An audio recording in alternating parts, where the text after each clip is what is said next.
মাংসের কালারটা কত সুন্দর আসছে, গুনা গুনা ইয়ামি খাবার।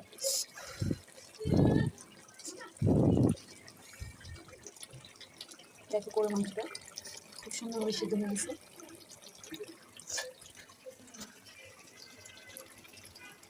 গাইজ হাড্ডি ছাড়া গরুর মাংস দেখো, অনেক মজা খেতে, সেই দারুণ, অনেক মজা, অনেক অনেক মজা হবে।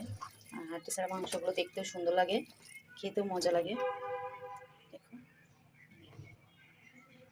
প্রথমে দিয়ে দিলাম মশলাগুলো বাটা, এক করে সব কিছু দিয়ে দিব। কিছু গরম মশলা আস্ত দিয়ে দিলাম। তারপর এখন লবণ হলুদ সব কিছু দিয়ে দিব। হলুদ দিয়ে দিলাম, তারপর এখন একটু মাখাবো, তেল দিয়ে দিব, পরিমাণ মতো তেল দিয়ে দিলাম। এখন তো হাতে সুন্দর করে মাখিয়ে নিব,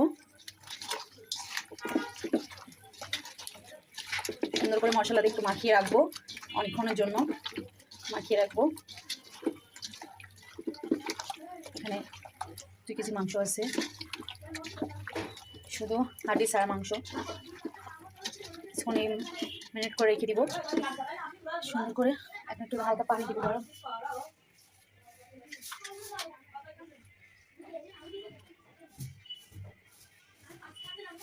আমি গুছাবো নি, আমি গুছাবো নি।